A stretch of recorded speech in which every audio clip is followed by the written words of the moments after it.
जय हिंद साथियों, मेरे दोस्त मेरे यार आपके लिए लाए हैं प्रश्न पेडागोजी। क्यों ऐसा कह रहा है आखिर में कि मैथ पेडागोजी क्यों इंपॉर्टेंट है, न्यूमेरिकल से भी इम्पोर्टेंट। इसलिए हम कहना चाहते हैं कि जो भी बच्चा अगर 10 से प्लस लाता है यानी 15 और 10 के बीच लाता है तो उसका पेडागोजी हेवी होगा। क्यों? पेडागोजी मैथ पेडागोजी की बात करें, शिक्षण शास्त्र है कि नहीं है। इसका पेडागोजी बहुत लॉजिकल होता है, तार्किक होता है, बहुत समझना एक क्लिष्ट होता है, उसको समझना बहुत मुश्किल होती है क्योंकि आपको एक दो उत्तर आपको पता नहीं चलेगा आखिर में क्या है। तो जो आपको जानते हैं कि मैथ का 30 क्वेश्चन पूछा जाता है, 15 कंटेंट होता है, मात्र आप 15 दिन में इसको अच्छे से तैयारी कीजिएगा, आपका 15 में 15 आ सकता है। साथ में पेडागोजी में है, आपको बार बार कई महीनों का प्रैक्टिस करना पड़ेगा तब जाके 10 से प्लस ला सकते हैं, है कि नहीं है। अधिकतर स्टूडेंटों का 10 से कम ही रहेगा अगर थोड़ा मेहनत करेंगे तो इसलिए आपको 15 नंबर में लगभग 12 से 15 में बीच आए तो इसको आप प्रश्नों का समझना पड़ेगा, बार बार देखना पड़ेगा और रिपीट करना पड़ेगा, बार बार इसको प्रैक्टिस कीजिएगा तो होगा। तो यही आपको हम हेल्प करने वाले हैं और ख़ुद भी समझिएगा।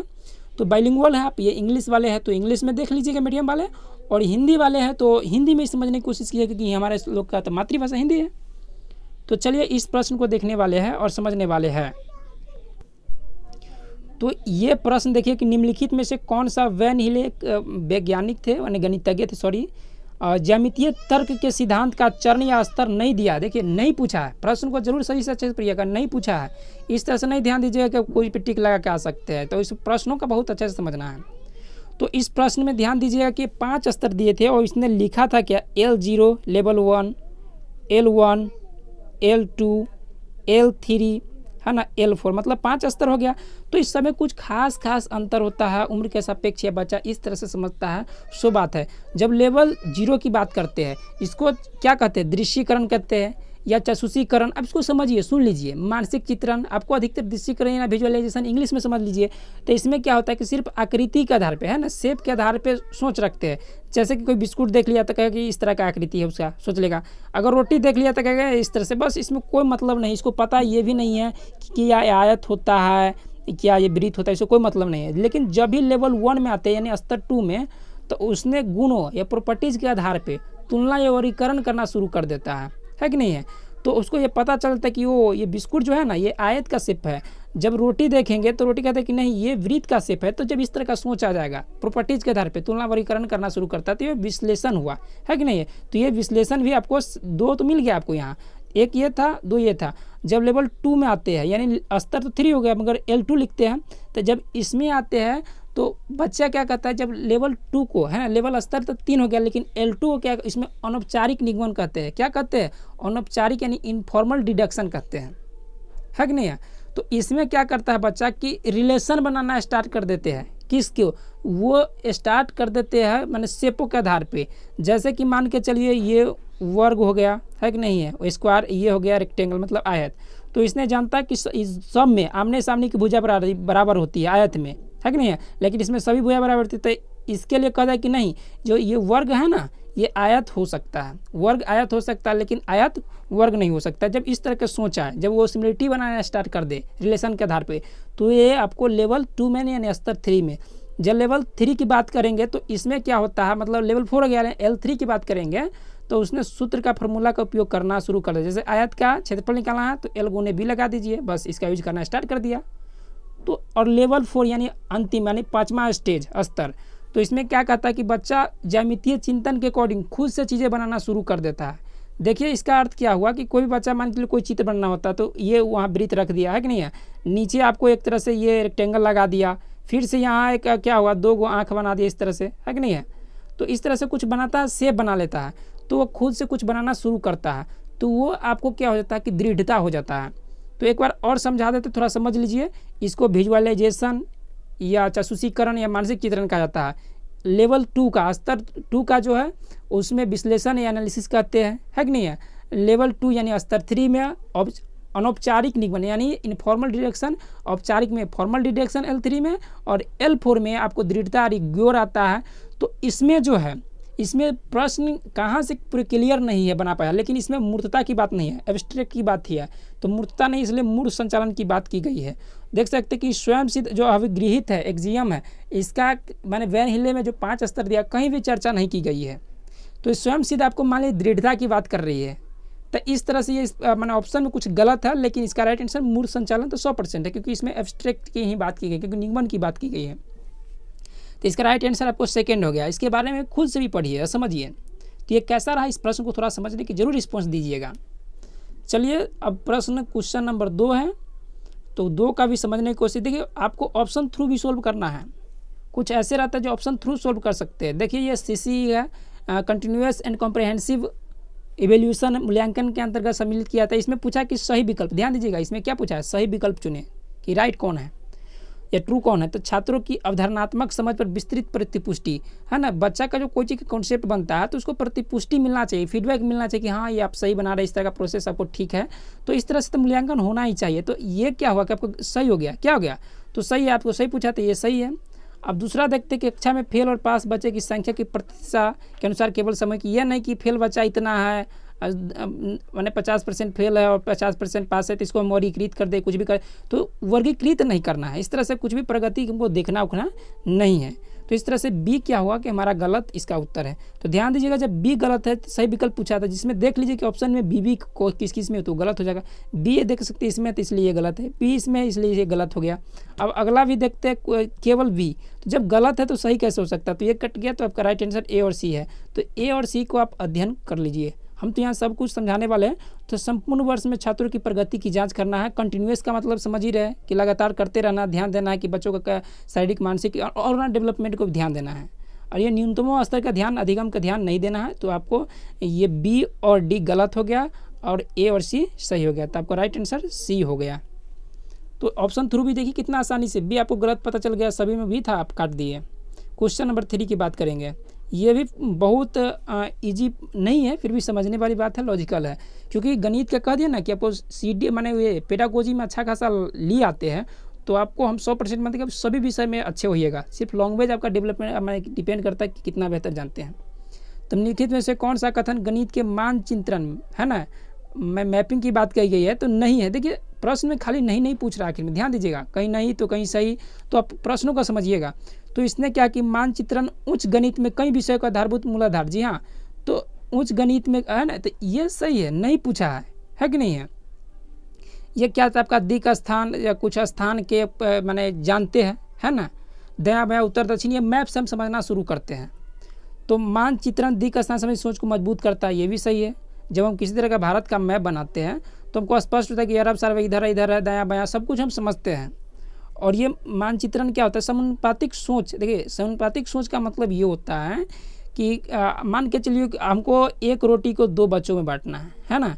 तो क्या हुआ कि एक रोटी तो आधा आधा करेंगे, तो कहेंगे हम कि 10 बच्चों को खिलाना है, तो हमको कितना रोटी बनाना पड़ेगा। तो ये समानुपातिक सोच है, मतलब अनुपात में हमको डिवाइड करना माने कर रहा है। तो इस सब का डेवलपमेंट करता है। यहाँ सकारात्मक खोजना तो सकारात्मक मिल गया। और यहाँ बात है कि आपको जानते हुए कि नेगेटिव टैग वर्ड है केवल। जब केवल की बात आ गई है तो आसपास की बात सिर्फ नहीं की जाती है। तो आपको इस तरह से देखिएगा कि मानचित्र में केवल अपने आसपास की मानचित्र रेख शामिल नहीं, ये पूरे आसे पास को तो नहीं रहता है, पूरे भारत का, वर्ल्ड का, सब कुछ समझते हैं। तो इस तरह से राइट आंसर नेगेटिव पूछा तो 4 हो गया। तो थोड़ा आप इंग्लिश में भी आप देख सकते हैं कि मैपिंग की बात इसमें की गई है। प्रश्न नंबर 4 की बात करेंगे। और प्रश्न नंबर, आपको प्रश्न 2 तरह का प्रश्न होता है और इस चीज़ को समझिएगा। ध्यान दीजिएगा कि निम्नलिखित में से कौन सा बंद सिरे वाले प्रश्न है। ध्यान दीजिएगा, बंद सिरे वाले, open ended, close ended. Open ended की बात करेंगे और यहाँ एक बात करेंगे क्लोज एंडेड की, है कि नहीं है। अब ओपन एंडेड में देखिए इसके अलावा भी 2 स्तर होता है। एगो होता है, ध्यान दीजिएगा कि आपको पहले इस दोनों को समझा देते हैं कि ओपन एंडेड का मतलब वो हुआ जिसका एक निश्चित उत्तर नहीं होता है। जी हाँ, उसको फिक्स नहीं किया गया कि इसी के अंदर उत्तर देना है। जब निश्चित उत्तर नहीं देना है, आप कुछ भी दे सकते हैं, तो ये ओपन एंडेड क्वेश्चन हो गया। ये हो गया आपको, है कि नहीं है। ओपन क्लोज एंडेड का मतलब आपको एक सिस्टम है, मतलब यहाँ से यहाँ तक देना। जैसे कि हम बोल दिए कि 6 से 10 के बीच में आप 2 अंक लिखिए, तो आप इसी के बीच में लिखेंगे, ये नहीं कि आप कुछ अलग लिख सकते हैं। तो ये आपको क्लोज एंडेड है, मतलब एक नियम में बंद कर दिया है ना, सिस्टम में बंद कर दिया गया। तो इस तरह से आप ये आपको देखने को मिल गया कि ओपन एंडेड और क्लोज एंडेड आपको देखने को मिल रहा है। तो चलिए इस प्रश्न को, हाँ, एक है कि अपसारी, देखिए हाँ, एक होता है जैसे ओपन एंडेड या क्लोज एंडेड, एक होता है अपसारी, है कि नहीं है। एक कन्वर्जेंट होता है, है कि नहीं है। और ये होता है अपसारी, एगो होता है अपसारी, एगो अभिसारी, ये अभी होगा। तो ये कन्वर्जेंट और ये डाइवर्जेंट। तो डाइवर्जेंट और कन्वर्जेंट में क्या है, कन्वर्जेंट का भी मतलब समझिए कि क्लोज।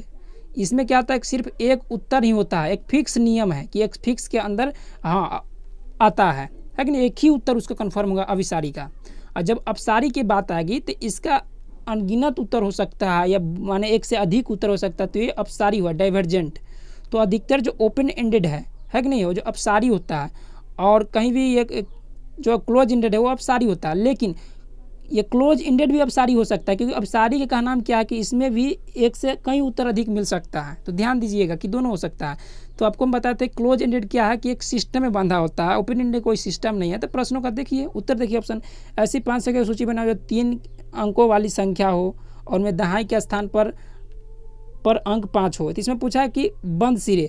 अब देखिए, अब इसमें पूछा कि 3 अंकों वाली संख्या, आप कुछ भी लिख सकते हैं, है कि नहीं है। और इसमें पूछा क्या कि 3 अंकों वाली संख्या हो जिनमें दहाई के स्थान पर 5 हो, आप कुछ भी लिख दीजिए, 5 लिख दीजिए, 6 लिख दीजिए, है कि नहीं, 1 लिख दीजिए, 5 लिख दीजिए, 3 लिख दीजिए। अब बहुत चीज़ लिख सकते हैं, है कि नहीं है। तो आपको यह क्या बंद सिरे वाले प्रश्न नहीं है कि नहीं, ये ओपन एंडेड है, फिक्स, मतलब आपको एक से अधिक उत्तर दे रहे हैं, अपना मन मर्जी दे रहे हैं, ये फिक्स नहीं है कि आपको किसी ने बंधे दे रहे हैं। हालांकि एक ऐसी आकृति बनाओ जिसकी सभी भुजाओं का योग 36 हो। अब कुछ भी बना सकते हैं आप, यहाँ त्रिभुज बना दीजिए, कुछ भी बना दीजिए, है कि नहीं है। तो उसका सभी भुजाओं का योग मतलब परिमाप पूछा 36, तो आप कुछ भी बना सकते हैं, है कि नहीं है। तो फिक्स नहीं है, नियमबद्ध नहीं है। अब कह रहा है कि 178 और 184 के बीच 5 पूर्ण, देखिए एक नियम बांध दिया, आपसे 178 कह दिया, 184 कह दिया, तो मतलब नियम है। आप यह नहीं कि 185 कह सकते हैं, आपको एक नियम के अंतर्गत दे दिया, तो एक क्लोज कर दिया, मतलब एक फिक्स कर दिया नियम के। तो इस प्रश्नों को समझने में आपको कैसा लगा, देखिए आप हर प्रश्नों का देखिए क्लोज एंडेड की इसी तरह की बात है। तो ये इसका राइट आंसर हो जाएगा, बंद सिरे से है। अब कह रहा है कि ऐसी 5 संख्या को 2 समूह की सूची बनाओ जिनका योग 50 है कि नहीं। तो बहुत बना सकते हैं, तो इस तरह से इसका राइट आंसर 3rd हो गया। क्वेश्चन नंबर 5, ये भी प्रश्न समझिएगा, और ये प्रश्न समझने वाली बात है कि इस प्रश्न में कह क्या रहा है। कह रहा है कि निम्न में से कौन सा संख्याओं का प्रकार और मैंने देखिए निम्न में से कौन सा संख्याओं का प्रकार या उपयोगिता नहीं है। इसमें नहीं के 5 पूछिए, तो इस प्रकार भी जानना है। तो प्रकार देखिए, एक होता है ये गणना संख्या, है ना, इंग्लिश में थोड़ा इसको हम समझा देते हैं, थोड़ा ईजी होगा। तो जो कार्डिनल होता है, कार्डिनल मतलब जिसको हम गिनते हैं, प्राकृतिक संख्या 1 2 3 4, है ना। तो ये इस तरह से। ऑर्डिनल क्या होता है, इसको हम लिखते हैं फर्स्ट, है ना, क्रम सूचक, फर्स्ट, सेकेंड, थर्ड, इस तरह से ये ऑर्डिनल नंबर हुआ। और नॉमिनल नंबर क्या होता है, संख्या करते हैं, जैसे कि 1 2 6, है कि नहीं है। तो इसको हम क्या अंकित कैसे कहेंगे, 2 कहेंगे, अंकित 2 है। तो ये संख्या को हम सूचित करते हैं, नॉमिनल किसी को संकेत दे रहे हैं। तो ये भी सही है, ये भी सही, ये भी सही। कोई माने अच्छा सुंदरता व्याख्या करना, ये नहीं कि हम एक को ऐसे की जगह हम एक को ऐसे लिख दें। तो इस तरह से इसका राइट आंसर गलत है, तो 3rd हो गया। बाकी चीज़ समझ गए कि गणना कौशल क्या है, जिसको हम गिनती कहते हैं, तो ये आपको गया। क्रम सूचक क्या है, फर्स्ट सेकंड थर्ड हो गया। अंकित संख्या क्या है, तो हम किसी चीज़ को एक संख्या देते हैं, नाम देते हैं, है कि नहीं है। जैसे 212 लिखते हैं, है कि नहीं, 212 लिखे तो हम पता है कि एक जो है अंकित मान है कि नहीं, या तो 212 एक संख्या है, तो इसका उपयोग हम करते हैं, मगर सौंदर्य यानी कि सुंदरता से हम लिखते हैं। क्वेश्चन नंबर 6 की बात करेंगे। क्वेश्चन नंबर 6 देखिएगा, देखिए ये सब मैथ पेडागोजी का थोड़ा लंबा लगता है, क्योंकि समझाने में थोड़ा टाइम लगता है। तो लंबाई का मापन पढ़ाते समय एक अध्यापिका छात्रों को अपनी मेज की लंबाई नापने के बजाय बिलांद माने हाथ से और पेपर क्लिप से नापने के लिए कहती है। तो इस क्रियाकलाप करने का अति उपयुक्त कारण क्या है ना, जो उपयुक्त सबसे बेहतर कारण क्या है। तो देखिए सबसे बड़ी बात है कि हर बच्चा है, कोई अलग अलग नापेगा, तो किसी का हाथ छोटा होगा इतना हो जाएगा, किसी का हाथ बड़ा हो जाएगा। अब पूरे कंफर्म नहीं कर सकता कितना, कोई का 1 हाथ, कोई का 2 हाथ। तो भाई 1 हाथ 2 हाथ से क्या मतलब है, कोई मतलब नहीं है। कोई कंफर्म थोड़ा ना कि 4 सेंटीमीटर का रहा है कि 10 मीटर की ये क्या फिट कर रहा है। तो इस तरह से इसमें क्या सिखाना चाह रहा है सो देखेंगे। तो इस प्रश्न देखिए, वह विद्यार्थियों को क्रियाशील गतिविधियों में व्यस्त रखना चाहते। देखिए व्यस्त की कोई बात ही नहीं होता है, इस तरह से गलत है। वो अपने विद्यार्थियों को यह सिखाना चाहती कि पेपर क्लिप की द्वारा लंबाई का सही मापन कैसे किया। पेपर क्लिप से सही मापन नहीं किया सकता, तो ये भी गलत है। वह चाहती है कि उसके विद्यार्थी पुराने तरीकों से वस्तुओं का मापन करें, मतलब ओल्ड मेथड है, जैसे लकड़ी से मापना है कि नहीं, कुछ ऐसे मापना, तो ऐसा भी कोई बात नहीं है। वह चाहती है कि विद्यार्थी मापन के लिए मानक इकाइयों का स्टैंडर्ड जो यूनिट होता है उसको उपयोग करें, मतलब सेंटीमीटर, है ना। तो इस तरह से या मीटर या जो भी फिट है, तो उसका उपयोग करें, क्योंकि सबका अलग अलग इसमें नहीं होगा। जो भी स्टूडेंट, राकेश भी नापेगा तो उसको भी अगर 1 फीट का वस्तु रहेगा तो 1 फीट रहेगा, मोहन मापेगा तो उसके लिए भी 1, कोई सोहन भी है, कोई गीता भी, मीता भी, कोई भी अगर नापता है कोई भी चीज़ अगर 5 मीटर का तो सबके लिए इक्वल ही होगा। तो उसको यूनिट इकाई फिक्स करना चाह रहा है कि ये इस तरह से अगर हाथ से नापते तो कन्फर्म नहीं कह सकता कि सबके बराबरे हो, कोई कहेगा 1 हाथ तो कोई कहेगा 1.5 हाथ, कोई कहेगा 2 हाथ, इस तरह से कहेगा। तो इसका राइट आंसर 4 हो गया, क्योंकि वो क्या सिखा रहा है विद्यार्थी, मानक इकाइयों की आवश्यकता को समझे बच्चा, इसलिए ये प्रश्न लगा। क्वेश्चन नंबर 7 की बात करेंगे। क्वेश्चन नंबर 7 देखिए, क्वेश्चन नंबर 7 में आखिर में कहा क्या, सो देखेंगे कि एक प्राथमिक विद्यालय की गणित की अध्यापिका ने अपने छात्रों को रूलर पैमाना है कि नहीं है। तो इस प्रश्न को देखिएगा, तो इस प्रश्न में क्या करा कि एक प्राथमिक विद्यालय की गणित की अध्यापिका ने अपने छात्रों को रूलर पैमाना निकालने की बात कही, क्योंकि वह लंबाई के मापन के विषय में पढ़ाना चाहती है ना।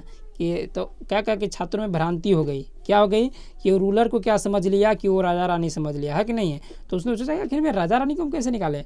तो यह श्रुति सम भिन्नार्थक शब्द है, मतलब सुनने में एक जैसा लेकिन उसका अर्थ भिन्न हो, कहलाते हैं। कक्षा में अध्यापक इस पर चुनौती कैसे संबोधित करना चाहिए। इस तरह जो चुनौती आ गई, हमने शिक्षक ने कहा रूलर पैमाना निकाले, मतलब जो आपको पैटरी जिस तरह से कहता है, कुछ भी इस तरह से नापन होता है जो निकालने के लिए, लेकिन स्टूडेंट क्या समझ लिया, देखिए कितना होशियार है कि वो राजा या रानी समझ गया। तो उसको क्या है कि सुनने में तो सम है लेकिन अर्थ अलग अलग है, तो इसको आपको कैसे उपयोग करना चाहिए। देखिए कि क्या क्या प्रश्न सो समझेंगे। तो ऑप्शन में अंग्रेजी भाषा के अध्यापक को इस प्रकार के शब्दों को, अर्थों को अंग्रेजी कक्षा में पढ़ाना चाहिए। रूलर की बात, ऐसा कोई बात नहीं है, हमको तो बहुभाषिकता का उपयोग करना है। हमको कोई भी एक ही भाषा में है तो उसको कई भाषाओं का हमको प्रयोग करना है कि नहीं है। तो इस तरह से ये हमारा गलत हो गया। जब भी पढ़ाते समय इस प्रकार के शब्द आते हैं तब अध्यापिका को बच्चों का ध्यान गणित के संदर्भ में प्रयुक्त इनके विशिष्ट अर्थों की ओर आकर्षित करना चाहिए। जी हाँ, ये आपको राइट आंसर हो जाएगा 100%। आपको बात करेंगे कि जब भी पढ़ाते समय इस प्रकार के शब्द आते हैं तो अध्यापक को बच्चों का ध्यान गणित के संदर्भ में प्रयुक्त इनके विशिष्ट अर्थ की ओर आकर्षित करेंगे। देखिए संदर्भगत का मतलब क्या होता है कि जो चीज़ जिसके लिए जरूरी हो वैसा ही पढ़ाएंगे, है कि नहीं है। क्यों ऐसा कहा गया है कि जब हमको जैसे कि क्या हुआ कि आपको दिखाना, जैसे कि समबाहु त्रिभुज है तो उसको क्या हम कहते हैं कि कह दिए कि ये इसका तीनों भुजाओं के बराबर है, तो हमको उसको समबाहु त्रिभुज दिखाना पड़ेगा, उसको संदर्भगत करना पड़ेगा, उसको कंटेक्स्ट करना, मतलब उसको जोड़ना है, कंटेक्चुअल करना है ना, सॉरी। तो क्या करना है, जोड़ के पढ़ाना है उसको, उसके लिए ज़रूरी होना चाहिए। तो इस तरह इसका आपको राइट आंसर सेकेंड हो गया। बाकी प्रश्नों को देखिए। इस प्रश्न में क्या करा कि अध्यापिका को इस प्रकार के शब्दों की एक सूची उनके अर्थों के साथ बनानी चाहिए और छात्रों को उसे स्मरण, देखिए स्मरण की बात की तो ये यहाँ ऐसा गलत है। अध्यापक को ध्यान नहीं देना चाहिए, देखिए ध्यान तो देना ही चाहिए। जब इस तरह कुछ गलती हो तो इस तरह से आपको तीनों का तीनों गलत हो गया, इस तरह से भी राइट आंसर आपको सेकेंड ही आ गया है। तो बहुत आसानी है, कुछ बोलने में प्रॉब्लम हो जाती है क्योंकि हम लोग का मातृभाषा इंग्लिश नहीं है और प्रैक्टिस भी नहीं रहता है। तो क्वेश्चन नंबर 8 को देखेंगे। अब क्वेश्चन नंबर 8 है और देखिए कि आप शिक्षक बनने वाले हैं तो इसलिए देखिए प्रश्नों भी शिक्षक से लाता है। कक्षा 3 की अध्यापिका अपने छात्रों के लिए निम्न प्रश्न पूछती है। अगर मैं 2 दहाई, देखिए 2 दहाई की बात की तो हम नॉर्मल कैसे लिखते हैं 2 दहाई, है कि नहीं है। तो इस तरह से 20 आपका हो गया उत्तर, है कि नहीं है।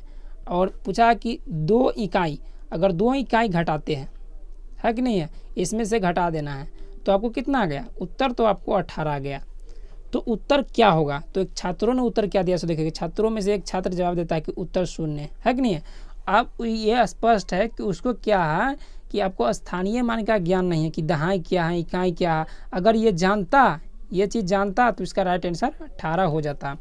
तो इसका एक स्पष्ट है कि छात्र दिएगा उत्तर सही नहीं है। इसको भी ये भी हम नहीं कह सकते हैं कि अगर समझ रहता है ना तो इस तरह से उत्तर सही नहीं है, बस समझ रहे हैं, लेकिन कथनों में कौन सा उपयुक्त संदर्भ में सही है उसको समझा क्या, आखिर विद्यार्थी को बचा 0 कहा, ये बात है। तो कह रहा है कि छात्रों में स्थानीय मान की संकल्पना जो है, कॉन्सेप्ट है, दृढ़ करने के लिए शिक्षक को मूर्त सामग्री का प्रयोग करना चाहिए, है कि नहीं है।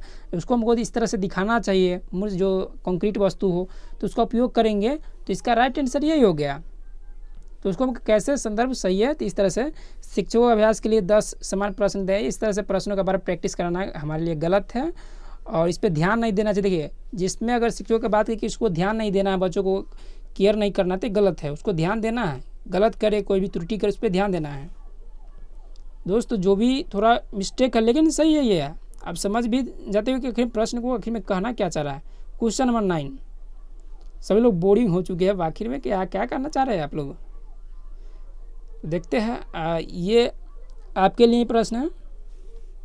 और इस प्रश्न को देखिए, जो जैसे कि हमारा का नाम ये है कि हम लोग अभ्यास करा रहे हैं, और किसी को अगर इस प्रश्न का उत्तर बेहतर पता है तो कमेंट सेक्शन में ज़रूर बताएंगे। क्वेश्चन नंबर 9 लिख दीजिएगा, है कि नहीं, क्वेश्चन नंबर 9 लिख दीजिएगा और उसका उत्तर का थोड़ा आप डिस्क्राइब कर दीजिएगा, चर्चा कर दीजिएगा, क्योंकि जो भी हमारे साथी है, जो भी लोग आप लोग आएंगे तो एक दूसरे से सीख जाएंगे। देखिए कि भीनों के योग की अवधारणा के पाठ है ना, पाठ योजना बनाते समय एक अध्यापक आयताकार पट्टी को मोड़ने क्रियाकलाप का उपयोग कर रही है। तो यह दिया गया क्रियाकलाप एक है डैश। तो क्या हुआ कि ये क्या कर रहा है कि जोड़ रहा है, पूर्व से जोड़ रहा है कि मान के चलिए कोई भी आयताकार है ना, उसको मोड़ने की बात की गई। जैसा ही बच्चा कोई मोड़ेगा तो इधर से खाली हो जाएगा और यहाँ से मोड़ देगा और इधर चढ़ जाएगा, है कि नहीं है। तो उसने देख सकते हैं कि भीनों की योग की बात की गई है ना, आधा हिस्सा ये है कि नहीं है, आधा हिस्सा इधर है, आधा हिस्सा इधर। तो हम इसको क्या लिख सकते हैं, तो इसको हम 1/2 प्लस 1/2 लिखेंगे तो 2 आएगा। तो वो पूर्व ज्ञान जोड़ना चाहता है। देख सकते हैं इसमें जो राइट आंसर है कह कि पूर्व विषय वस्तु क्रियाकलाप है ना, पूर्व विषय वस्तु क्रियाकलाप है। इसका राइट आंसर आपको सी हो जाएगा। ये कंफर्म है, सी नहीं सॉरी थर्ड हो जाएगा आपका राइट आंसर। तो इस तरह से विषय वस्तु का क्रियाकलाप नहीं है क्योंकि ये पूर्व ज्ञान से जोड़ रहा है, तो इस तरह से ये गलत है। अगर योग करना रहता तो इसको हम डायरेक्ट क्यों नहीं लिख देते हैं इस तरह से, है कि नहीं है, इस तरह से कर देते, या तो उसको कहते कि देखो कैसा है, तो कुछ नहीं बताया, सिर्फ कह रहा है कि इसको देखो आखिर में इसको मोड़ो, बस इतना ही बात कहते हैं। पूर्व ज्ञान से जोड़ना चाह रहा है, तो पूर्व ज्ञान से मतलब पूर्व विषय वस्तु का क्रियाकलाप कर रहा है, मतलब स्टार्ट करने से पहले कुछ ना कुछ बच्चा को देखता है कि बच्चा आखिर में कहाँ तक जानता है। इसका राइट आंसर 30 हो गया। क्वेश्चन नंबर 10 की बात करेंगे, और ये प्रश्न काफ़ी इंपॉर्टेंट है, जितने भी इंपॉर्टेंट है क्योंकि प्रीवियस पेपर का क्वेश्चन है। प्राथमिक स्तर पर गणित की अच्छी पाठ्य पुस्तक के लिए निम्नलिखित में से कौन सा लक्षण अत्यधिक महत्वपूर्ण है। और एक चीज़ ध्यान दीजिए, कोई पुस्तक है तो उसका जो बच्चे का स्तर के अनुसार होना चाहिए, क्या होना चाहिए, उसके लेवल के अनुसार होना चाहिए, उसके रुचि पोटेंशियल के आधार होना चाहिए, उसको मोटिवेट माने रुचि के आधार इंटरेस्ट के आधार होना चाहिए, है कि नहीं है। तो इस तरह से होना चाहिए, जो उसके लिए उपयुक्त है वो हमको डालना है। ये नहीं कि उसको हम मोटा बना दिए, चाहे कवर बहुत झकास बना दिए, तो इस तरह का हमको नहीं करना है, कलरफुल नहीं दिखाना है। उसके लिए जो उपयोगी हो, जिसको योग्यता क्षमता तो उसके अनुसार हो, तो वही उपयुक्त या लक्षण प्रकट करता है। तो अवधारणाओं का संदर्भ में है ना, देख लिख सकते हैं, अवधारणाओं का संदर्भों के साथ परिचय देना। देखिए जहाँ अवधारणा के बात और संदर्भ की बात आ गई है उसके साथ परिचय देना है ना, तो 100% सही होगा। क्योंकि संदर्भ का मतलब कोई चीज़ हम जब कॉन्सेप्ट देते हैं तो उसको हम जोड़ के सिखाते हैं, है कि नहीं है। जब हम एक एक हम जोड़ते हैं तो उसको हम दिखाते हैं 2 पेन को, और जब दिखाते क्या पेन हो गया 2, तो उसको अवधारणा कॉन्सेप्ट तो दिए, साथ में उसको संदर्भगत भी कर दिए, है ना, उसको जोड़ दिए, कॉन्टेक्स्ट कर दिए। तो इसका राइट आंसर फर्स्ट ही हो जाएगा। बाकी को भी देख लीजिए, अभ्यास कराने के लिए केवल बहुत सारे केवल प्रश्न की बात है, केवल भी है तो गलत है, बहुत सारे प्रश्न भी देना है। यह आकर्षक और रंगीन होना चाहिए, इसका कोई मतलब नहीं है। इसको फिल्म वाला थोड़ा ना दिखाना है, इसको रंगोली थोड़ा बनाना है। अवधारणाओं का परिचय मानक कलन, देखिए मानक कलन विधि है, कलन विधि का उपयोग एल्गोरिदम का उपयोग तो करना ही नहीं चाहिए। इतना स्टैंडर्ड कर दीजिएगा, बच्चों को तो जोड़ के पढ़ाना है जो उपयुक्त हो, है कि नहीं। उसको समझ ही में नहीं आया लेकिन आपको 12th वाला प्रश्न डाल दिए, कुछ ऐसा डाल दीजिए तो उससे कोई फायदा नहीं है। तो इस तरह से अवधारणाओं का जो संदर्भों के साथ परिचय देना चाहिए, है ना। तो इस तरह से राइट आंसर फर्स्ट ही हो गया। क्वेश्चन नंबर 11, और ये क्वेश्चन नंबर 11 आप ही के लिए, और जितने प्रश्न है ये एक शिक्षक के लिए। पेडागोजी का मतलब है शिक्षण शास्त्र, कि बच्चा को आप कैसे पढ़ाएंगे, इसीलिए इसको शिक्षण शास्त्र या पेडागोजी कहा जाता है। तो समझ रहे ना क्या हो रहा है आखिर में। तो देखिए राष्ट्रीय बहुत अच्छा डायलॉग था कि समझ रहे हो ना विनोद, आखिर में किस तरह से प्रश्न हमारे माइंड से ऊपर उतर के चल जा रहा है। देखिए आखिर में किसी के साथ चल सकता है। राष्ट्रीय जो पाठ्यचर्या रूपरेखा एनसीएफ 2005 नेशनल करिकुलम फ्रेमवर्क 2005 नई भी बनने वाली है, जो 2022 में आ सकती है, उस पर काम चल रहा है, लेकिन अभी 2005 ही तक है क्योंकि इसको बनने में वक्त लग गया। तो गणित में चिंतन और तर्कन, है ना, थिंकिंग और लॉजिकल एक निश्चित तरीका आवश्यक है, यह दृष्टि चरितार्थ की जा सकती है।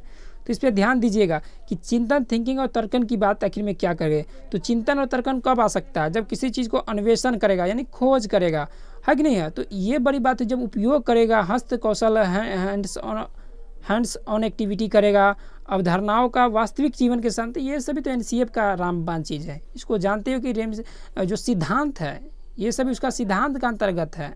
और चिंतन और तर्क कब आ सकते हैं, जब इस तरह की वास्तविकता हो, जब खुद से करे, है ना, और छात्रों के बीच चर्चा हो, आपस में चर्चा हो, तो जब इससे बेहतर कुछ सही हो नहीं सकता है। और तो ये दोबारा लिखकर इस तरह से कुछ नहीं, प्रश्नों को हल खाली बोल देना, ये इस तरह सारी चीज़ गलत है और सेकेंड इसका उत्तर सही है। क्वेश्चन नंबर 12 देखेंगे। क्वेश्चन नंबर 12 में देखिए आखिर में क्या कह रहा है, प्रश्नों को समझिए कि एक गणित के एक शिक्षक के रूप में, है ना, एक गणित के शिक्षक के रूप में आप बच्चे के, है ना, आप एक गणित के शिक्षक हैं के रूप में आप बच्चों के गणित के प्रदर्शन को सुधारने के लिए संभावित शिक्षकों को क्या परामर्श देंगे। मान के चलिए आप एक गणित के शिक्षक हैं, साथ में कुछ नए स्कूल में कुछ है जो गणित के शिक्षक है, बहुत सारे स्कूल में, आप इस स्कूल के बाकी तो होगा, तो आपको इसमें क्या करना चाहिए, आपको क्या परामर्श देना चाहिए उस शिक्षकों को, सो बात इसमें जानू पूछ रहा है। जहाँ तक लग रहा है अभी बताइए कि मैं क्या पूछ रहा है। तो मेरे यार दोस्त, ये आप ही के लिए आप इतना बोर्ड क्यों फीलिंग करते भाई। तो अभ्यास, बच्चों को अभ्यास के लिए अधिक से अधिक पुस्तकें उपलब्ध कराना, ये तो गलत ही हो गया भाई। अधिक से अधिक और सबसे ज़्यादा उपयुक्त उपलब्ध कराना, आखिर में कहाँ से लाता है विनोद, समझ में नहीं आ रहा आखिर में ये समझ। तो अभिभावकों को परामर्श देना कि वो बच्चों को ट्यूशन, अरे भाई ट्यूशन देने की कोई बात ही नहीं है। हम शिक्षकों का, जैसे शिक्षक के रूप में हम क्या परामर्श देंगे, ये कोई बात है कि गणित शिक्षक के रूप में आप बच्चों को गणित के प्रदर्शन सुधारने के लिए संभावित शिक्षकों का परामर्श देंगे, तो गलत भाई। ऐसे ट्यूशन की बात क्यों करेंगे, बच्चा खुद समझेगा, आप स्कूल में पढ़िए। बच्चों को उनके अवधारणात्मक और कार्यविधि ज्ञान के बीच संबंध स्थापित करने में सहायता करें। देखिए अवधारणात्मक कोई प्रश्न का कॉन्सेप्ट है, जैसे कि लंबाई गुणे चौड़ाई, तो अवधारणात्मक हो, उसको कार्यविधि भी करना है, मतलब उस प्रश्न को सोल्व भी करना है कि आखिर में कैसे सोल्व किया जाता है। ये नहीं कि अवधारणा बना और ऐसा नहीं, तो अवधारणात्मक और कार्यविधि ज्ञान के बीच संबंध स्थापित करने में सहायता करना चाहिए। तो इस तरह से राइट आंसर आपको 3rd ही हो गया। वर्ष के अंत में, देखिए वर्ष के अंत में समेटिव असेसमेंट, तो इस तरह की बात जब की जा रही है तो ये तो 100% गलत ही है, तो 4 भी गलत हो गया आपको। चलिए अगला प्रश्न देखने की कोशिश करेंगे। अब क्वेश्चन नंबर जो है अब 13 को देखिए, आखिर में ये प्रश्न क्यों इम्पोर्टेंट है, इस प्रश्न को ज़रूर आप लोग कमेंट सेक्शन में उत्तर दीजिएगा और इस प्रश्न को आप कॉन्सेप्ट के अनुसार डिस्क्राइब कीजिएगा कमेंट बॉक्स में। तो ये प्रश्न देखिए कथन है, एक कथन दे रहा है कि शिक्षक छात्रों को संबंधों की खोजने, है ना, खोज करने और अपने आप से प्रतिमान ढूंढने में एक सुसाध्य का कार्य करता है के साथ, मतलब ऑप्शन के साथ अधिक उपयुक्त है। मतलब ये उदाहरण खोजने के लिए कह रहा है, उसके बाद संबंध जोड़ने के लिए कह रहा है कि नहीं। जैसे कि हम संज्ञा कहते हैं, तो संज्ञा में क्या कहते हैं कि मान के चलिए जातिवाचक पढ़ाना हो, क्या है कॉमन नाउन पढ़ाना हो, तो कहता है कि उससे एक समूह का बोध होता है, समूह जिससे कि एक विशिष्ट का नाम नहीं होता है ना, पूरे समूह मान जाति बोधक होता है। जैसे कि लड़का कहने से क्या होता है, जितने भी लड़का हो, राम श्याम सीता मोहन गीता, सीता मोहन नहीं होगा क्योंकि ये तो लड़की में आ जाएगी। तो ये लड़का कहने का मतलब है कि आपको ये जातिवाचक है। तो संबंध खोजने के लिए कह रहा है, उदाहरण खोजने के लिए कह रहा है, तो ये आपको आगमनिक विधि, है ना, ये देख सकते हैं विधि की बात की गई है, विश्लेषण विधि कोई बात नहीं है, भूमिका अभिनय की कोई बात नहीं है, प्रदर्शन की इसमें कोई बात ही नहीं है। तो इस तरह से राइट आंसर आपको 2nd ही हो जाएगा। तो इस प्रश्न को खुद से भी आपको बताइए आखिर में इसका क्या होने वाला है, इस पर चर्चा की। लेकिन राइट आंसर इसका, देखिए राइट आंसर जितना वो भी सही है, ये मत सोचिए कि राइट आंसर इसका अलग होगा। राइट आंसर आपको सेम है, इंडक्टिव मेथड ही आपको देखने को मिलेगा, ये तो कन्फर्म है। क्वेश्चन नंबर 14, और इस क्वेश्चन को आखिर में देखिए ऑप्शन को समझिए कि एक प्राथमिक कक्षा का अध्यापक अपने विद्यार्थियों को अपने आस पड़ोस, है ना, आस पड़ोस में क्या करा, कम से कम 5 परिवार में आपको जाना है ना, आसपास अपने आस पड़ोस में कक्षा 5वीं में पढ़ रहे लड़के और लड़कियों के आंकड़ों का एकत्रित करना है। ये देखिए करा क्या, माने 5वीं पढ़ रहे लड़कों लड़कियों का एकत्रित करना, डाटा हैंडलिंग करना है, समझ सकते हैं। तो डाटा हैंडलिंग की बात की गई, ये तो कन्फर्म है। तो प्रकरण, है ना, जो अध्याय चैप्टर हुआ, प्रकरण क्या है, आंकड़ों का प्रबंधन का परिचय देने की ये तरीका बताइए। तो निम्नलिखित में से कौन सा क्रियाकलाप के उद्देश्य का अति उपयुक्त वर्णन है, तो इसका राइट आंसर आपको 2nd ही हो गया। इसमें लैंगिकता की कोई बात नहीं है, तो स्कूल में खुद ही बच्चा जाता है, वो तो गाँव समाज से खुद ला रहा आस पड़ोस, इसमें दिक्कत क्यों वाली बात है। तो लैंगिक भेदभाव से इसे कोई जरूरत की कोई बात नहीं है, इसमें कहाँ कुछ खास है, उसमें कोई बात है। विद्यार्थियों को अपने समुदाय से परिचित कराना, तो वो समुदाय बच्चा, हर बच्चा समुदाय से ही हमेशा आता जाता है, इसमें परिचित क्या कराना, उसको पहले से ही परिचित है। विद्यार्थियों को एक अवकाशीन गृह कार्य देना, ऐसा कोई बात नहीं है, गृह कार्य कोई बड़ी बात है, नॉर्मल है। समझ जाइए कि डाटा हैंडलिंग की बात है, जैसे कि इंग्लिश में देख सकते हैं। इसका right answer to introduce the topic of data handling, है ना, तो इसका राइट आंसर आपको 2nd ही हो गया। क्वेश्चन नंबर 15, और इस प्रश्न लास्ट और बहुत इंपॉर्टेंट, क्योंकि हमेशा आता है और ये हमारे ये वैज्ञानिक है, इसके बारे में जान जाइए। ये वैज्ञानिक जो जॉर्ज पोलिया है, इसका नाम सिर्फ पोलिया दिया है, और इसने क्या किया था कि जो समस्या समाधान के चरण बताए थे, यहाँ भी नहीं पूछा, वैन हिले में भी नहीं पूछा था, यहाँ भी नहीं पूछा है। तो ये समस्या समाधान के भी चरण बताया कि आखिर में किसी समस्या को कैसे सोल्व करना है, गणित की समस्याओं का, है कि नहीं। तो उसका एक चरण बताया था कि इस क्रम से गुजरेगा, इस तरह से करेगा, है कि नहीं। ये 1945 में हाउ टू सॉल्व इट करके एक पुस्तक थी, उसमें बताया था। तो इसने कितने सिद्धांत दिए थे, तो 4 सिद्धांत दिए थे। कितने, तो 4 सिद्धांत दिए थे। उसमें पहला था कि कोई भी अगर मान के चलिए, सबसे पहले क्या कि हमारे पास आसपास में बहुत सारे कुछ सोल्व करते हैं, हमारे पास समस्या आती है, तो इसलिए ध्यान दीजिए कि समस्याओं को पहले समझें। क्या करना है, समस्याओं को समझना है, ये लेवल शुरू में है। इसका सिद्धांत है 1, समस्याओं को समझना।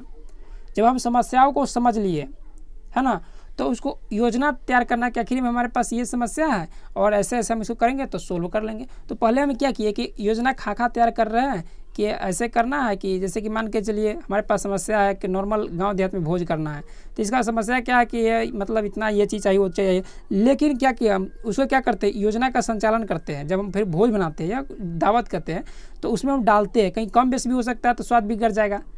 ये आपको फर्स्ट हो गया 1, सेकेंड योजना बनाना, तीसरा है योजना का संचालन करना या थर्ड। 4th क्या होता है कि समीक्षा करना या विस्तार करना। ये पुनः योजना बनाना नहीं है, समीक्षा करना कि उसमें सोचना कि आखिर में हमने क्या सही किए क्या गलत किए। तो ये 4 स्तर तक उसका था, है कि नहीं है। तो पुनः योजना उसको नहीं बनाना पड़ता, बस समीक्षा करता है कि ये सब्जी बना क्या बना नहीं बना, इस तरह से कोई बात है। तो इसका समझ सकते हैं कि समस्याओं को समझता है शुरू में 1 में, दूसरा का में कि योजना तैयार करता है, फिर योजना को संचालित करता है, फिर उसको समीक्षा या विस्तार करता है कि आखिर में सही क्या है गलत क्या है, खुद से समझता है। मगर पुनः योजना वो नहीं बनाता है इस 4 सिद्धांत में। 4 ही सिद्धांत है, 4 सिद्धांत में पुनः योजना की बात ही नहीं है। तो ये रहा आज के प्रश्नों का उत्तर, और थोड़ा लंबा वीडियो है, फिर भी कोई बात नहीं है क्योंकि थोड़ा कंसेप्ट देने में थोड़ा वक्त तो लगेगा ही। तो सीटेट मैथ पेडागोजी आज आपका पेपर 1 का एक क्लास, फर्स्ट क्लास समाप्त हुआ। तो आप हमारे चैनल से जुड़ सकते हैं, और वीडियो में हर प्रश्नों का अगर किसी प्रश्न का ऑप्शन आपको बेहतर लगे, अगर अच्छा लगे, उसके बारे में जानते हैं तो उसका कमेंट कीजिए। वीडियो को आप थोड़ा भी कोई प्रश्नों को अगर समझने में आसानी हुई तो लाइक कीजिए, और दोस्तों के साथ शेयर कर सकते हैं। हमारे चैनल से जुड़ने के लिए सब्सक्राइब कीजिए, क्योंकि ये आपका फैमिली है, अपना ग्रुप है, और आप भी अच्छा वीडियो बना सकते हैं। तो अभी वीडियो बना के हमें सेंड कर सकते हैं, हम वहाँ आपको अपलोड कर सकते हैं। तो thanks for watching this video. और आज आप 15 में से कितना स्कोर कर पाए हैं, जी हाँ, आप देखिए कि 15 में से कितना स्कोर पाए, सो जाने की कोशिश कीजिएगा। तो इस तरह से 15 का 15 प्रश्न समाप्त हुआ। उम्मीद करते हैं कि आप लोग हमेशा अच्छे रहेंगे और अच्छे स्कोर करेंगे। ये फाइनली उत्तर है, फाइनल आंसर की मतलब CBSE द्वारा जो सीटेट का जो क्वेश्चन और आंसर आता है ना फाइनल, उसी के अनुसार है। बाकी चीज़ कुछ ऑप्शन में गलती हुआ है इस बार, लेकिन ऑप्शन को सुधारा नहीं गया है कि नहीं है। जैसे कि एक प्रश्न अगर आपको हम लास्ट शुरू वाला ही बता दें कि उसमें आपको क्या गलती है, आपको हम शुरू में बता देते हैं कि जो ये ऑप्शन है ना, आपको बता देते हैं कि ये स्वयं सिद्ध अभिगृहित की बात क्या है। तो स्वयं सिद्ध क्या होता है, आप ये भी जान लीजिए कि स्वयं सिद्ध एक एक्जियम जिसको कहते हैं, ऐसी स्टेटमेंट जिसको सच माना जाता है बिना प्रूफ के। जैसे कि 3 + हम 2 जोड़ते हैं, है कि नहीं है, 3 + 2 जोड़ते हैं तो ये 5 है, इसमें हम किसी के प्रमाण की आवश्यकता नहीं है हमेशा। ये होता है एक्जियम जिसको अभिगृहित या स्वयं सिद्ध कहते हैं। कंजक्चर है ना, कंजक्चर होता है कि ऐसी स्टेटमेंट जिसको सच साबित करने के लिए प्रूफ की आवश्यकता पड़ती है ना। कोई भी स्टेटमेंट उसको सच साबित करने के लिए प्रूफ की आवश्यकता पड़ेगी तो उसको कंजक्चर कहते हैं। और थ्योरम हम लोग जानते हैं कि 9वां 10वां में बहुत सारे थ्योरम है। तो जब इस कंजक्चर को प्रूव कर दिया जाता है ना, जब प्रूव कर दिया जाता है तो ये थ्योरम बन जाता है। जैसे कि देखते हुए कि पाइथागोरस का है क्या, आधार का स्क्वायर प्लस लंब का स्क्वायर, है ना, प्लस बराबर हाइपोटेनस। तो बहुत सारा होता है, जैसे त्रिभुज के तीनों कोण का योग। तो ये भी एक तरह से वैन हिले से कुछ हटके बात की गई है, कुछ हटके हो सकता है, ये स्वयं सिद्ध की बात है।